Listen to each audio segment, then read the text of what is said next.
Hello students. मैं कृष्णपाल सिंह, सहायक आचार्य भूगोल, लेके आया हूँ आज आपके लिए एक नया वीडियो। और आज हम अपने इस वीडियो में बात करेंगे पवन के अपरदनात्मक स्थल रूप की।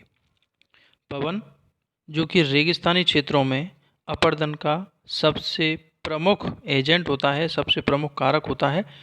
तो पवन मरुस्थलीय प्रदेशों में अपरदन प्रक्रिया के द्वारा विभिन्न प्रकार के स्थल रूपों का निर्माण करता है और उन स्थल रूपों को पवन के अपरदनात्मक स्थल रूप कहा जाता है। तो आज हम इन्हीं की विस्तार से चर्चा करेंगे।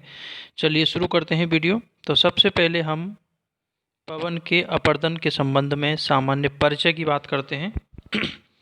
तो मरुस्थलीय क्षेत्रों में पवन अपनी अपघर्षण प्रक्रिया के द्वारा तथा सन्निघर्षण और अपवाहन, इन तीन प्रक्रियाओं के द्वारा चट्टानों को घिसने काटने का कार्य करती है, अर्थात अपरदन करती है।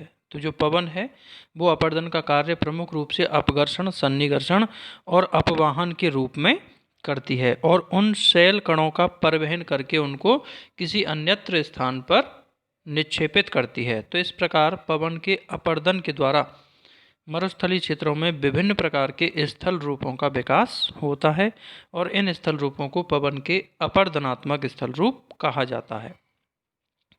ये अपरदन से बनने वाले जो स्थल रूप हैं ये निम्न प्रकार से हैं।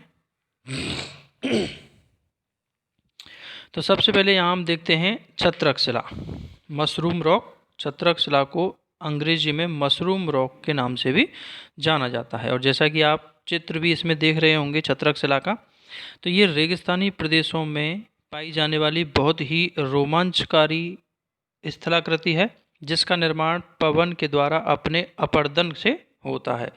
और रेगिस्तानी प्रदेशों में जब कठोर चट्टानों के टीले पवन के अपघर्षण के द्वारा, पवन के अपरदन के द्वारा उनका आधार नीचे से घिस कर के पतला हो जाता है, जबकि उनका जो ऊपरी जो भाग है वो तुलनात्मक रूप से अधिक चौड़ाई में छतरी के समान शेष रह जाता है। तो इस प्रकार छाते नुमा स्थलाकृति को या फिर मशरूम जो होता है उस मशरूम की आकृति वाली चट्टान को छत्रक शिला के नाम से जाना जाता है। और ऐसा इसलिए होता है क्योंकि पवन जब बहती है तो पवन के साथ उड़ने वाले जो धूल के कण जो कि उसके अपरदन के यंत्र की तरह कार्य करते हैं वो निचले हिस्से में धरातल के समीपवर्ती हिस्से में अधिक होते हैं। फलस्वरूप मार्ग में पड़ने वाली चट्टानों के आधार पर वो अपना अपरदनात्मक कार्य ज़्यादा तेजी से करते हैं और ऊंचाई बढ़ने के साथ उन उड़ते हुए कणों की संख्या कम होने की वजह से ऊपरी क्षेत्रों में तुलनात्मक रूप से अपरदन कार्य कम होता है और इसी वजह से मार्ग में पड़ने वाली चट्टानों का आधार घिस कर के पतला हो जाता है, जबकि ऊपरी भाग का अपरदन कम होने के कारण वो अधिक चौड़ाई में खड़ा रह जाता है और इस प्रकार से एक छतरी जैसी आकृति या मशरूम जैसी आकृति का निर्माण होता है जिसे छत्रक शिला या मशरूम रॉक के नाम से जाना जाता है। अब हम बात करते हैं दूसरी स्थलाकृति की और दूसरा स्थल रूप है बातगर्त, ब्लोआउट। और ये पवन के द्वारा रेगिस्तानी क्षेत्रों में बनने वाला एक प्रकार का गर्त है। जब तीव्र गति से बहने वाली जो पवन है वो मरुस्थलीय क्षेत्रों में चट्टानों के जो ऊपरी ढीले पदार्थ हैं उनको उड़ा ले जाती है और उड़ाने से धरातल पर जगह जगह विभिन्न गड्ढों या गर्तों का निर्माण हो जाता है। तो इस प्रकार के जो गर्त या गड्ढे होते हैं उन्हें ही बात गर्त के नाम से जाना जाता है। और बात गर्त का निर्माण पवन की प्रमुख रूप से अपवाहन प्रक्रिया के द्वारा होता है, क्योंकि पवन ढीले चट्टानी पदार्थों को अपने साथ उड़ा ले जाती है तो उससे धरातल के विभिन्न क्षेत्रों में कुछ गर्तों का निर्माण होता है जो बात गर्त के रूप में जाने जाते हैं। अब हम बात करते हैं अगला स्थल रूप और वो है तिपहल शिला।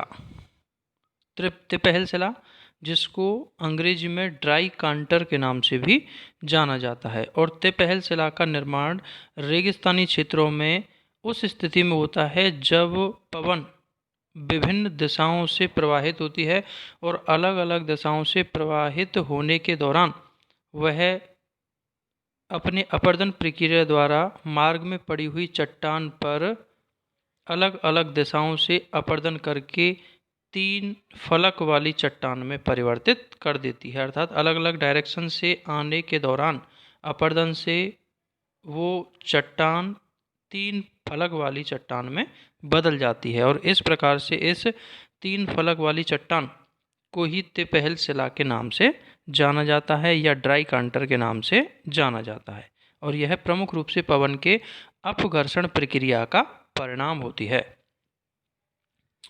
अब हम बात करते हैं अगले स्थल रूप की और अगला स्थल रूप है भूस्तंभ।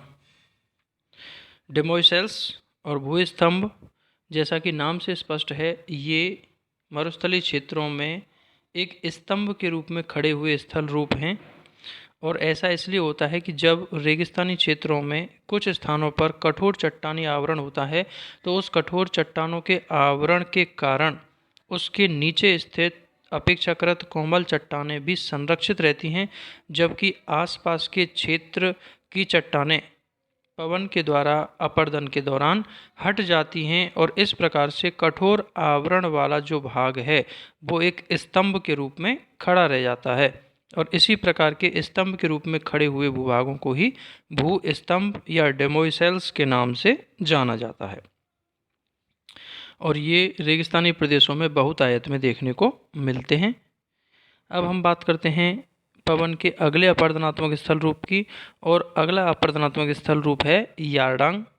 और यारडांग जो हैं ये पवन के द्वारा अपरदन से बनने वाली एक विशेष प्रकार की भू आकृति है, विशेष प्रकार का भूदृश्य है जिसका निर्माण रेगिस्तानी प्रदेशों में कोमल व कठोर चट्टानों की परतों के लंबवत स्थिति में होने पर बनता है। अर्थात जब रेगिस्तानी प्रदेशों में कोमल व कठोर चट्टानों की परतें लंबवत अवस्था में होती हैं तो पवन द्वारा अपरदन से जो कोमल चट्टानों की परतें हैं वो कट जाती हैं, उनका अपरदन हो जाता है, जबकि कठोर चट्टानी परत खड़ी रह जाती हैं और इस प्रकार से बीच बीच में कोमल चट्टानों के हटने से यारडांग प्रकार की आकृति बन जाती है। अर्थात कठोर चट्टानी भाग के बीच बीच में खड़े रह जाने से यारडांग की स्थिति बनती है। अर्थात ये जो भू आकृति बनती है ये यारडांग के नाम से जानी जाती है, जैसा कि आप नीचे चित्र में भी देख रहे होंगे।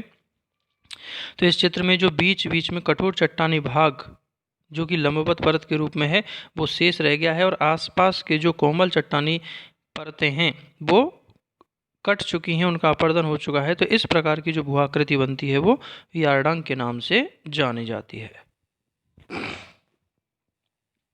अब अगले स्थल रूप की बात करते हैं और अगला स्थल रूप है जालक शिला।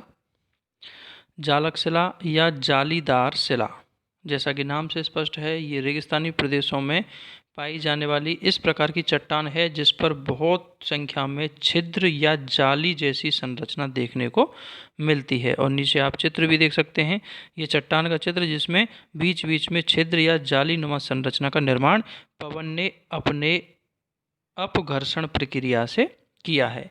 तो जब पवन के मार्ग में कोई ऐसी चट्टान स्थित हो जिसकी संरचना भिन्न प्रकार की हो, अर्थात जिसकी संरचना अलग अलग प्रकार के कोमल और कठोर तत्वों के सम्मिलन से हुई हो, तो ऐसी स्थिति में पवन उस चट्टान के कोमल भागों को अपघर्षण द्वारा अपरदित कर देती है और उड़ाकर ले जाती है। वहीं उस चट्टान के जो कठोर भाग हैं वो यथावत बने रहते हैं। फलस्वरूप उस चट्टान में जगह जगह पर छिद्र का निर्माण हो जाता है और जाली जैसी स्थिति बन जाती है, जाली जैसी चट्टान का निर्माण हो जाता है और इस प्रकार की भू आकृति को, इस प्रकार के भूदृश्य को जालक शिला के नाम से जाना जाता है।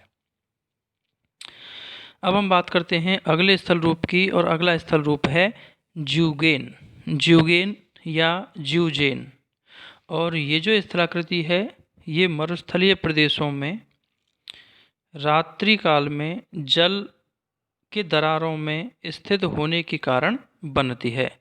जब मरुस्थलीय क्षेत्रों में कठोर व कोमल शैलों की परतें क्षैतिज रूप से अवस्थित होती हैं तथा ऊपर कठोर परत के नीचे कोमल चट्टानों की परत होती है, तो कठोर परत में स्थित जो दरार है उस दरार में जल भर जाने से रात्रि काल में जब वो जल ठंडा होता है तो वो जम जाता है और जमने से वो थोड़े चौड़े छिद्र में तब्दील हो जाता है। और उसके पश्चात फिर निचली जो परत जो तुलनात्मक रूप से कोमल चट्टान वाली है, उस तक वो स्थिति पहुंचती है तो उसका अपरदन और अधिक मात्रा में होने से एक दवात जैसी आकृति का निर्माण होता है, जिसमें ऊपर कठोर चट्टान पर उसका आकार छोटा और नीचे की कोमल परत में उसका आकार थोड़ा बड़ा होता है, और इस प्रकार एक दवात जैसी भूआकृति का निर्माण होता है और इसी भूआकृति को ज्यूगेन के नाम से जाना जाता है।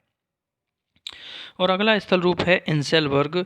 और इंसेलबर्ग, जैसा कि आप चित्र भी देख रहे होंगे, ये रेगिस्तानी प्रदेशों में जब अपरदन चक्र के अंत में कठोर चट्टानों के कुछ टीले उभरे हुए शेष रह जाते हैं तो इस प्रकार के टीलों को ही इंसेल वर्ग के नाम से जाना जाता है, और यह दूर से देखने पर पर्वत या द्वीप के रूप में दिखाई पड़ते हैं। इसीलिए इंसेल वर्ग को हिंदी में द्वीपाभिगिरी के नाम से भी जाना जाता है। तो ये पवन के द्वारा अपरदन प्रक्रिया के फलस्वरूप बनने वाली मरुस्थलीय भूआकृतियाँ थीं, जिनके बारे में आज हमने विस्तार से चर्चा की। उम्मीद करता हूँ कि आपको मेरे द्वारा दी गई जानकारी अच्छी लगी होगी। यदि आपको मेरा वीडियो पसंद आया हो तो इसे लाइक करें, शेयर करें और मेरे चैनल को सब्सक्राइब अवश्य करें। धन्यवाद।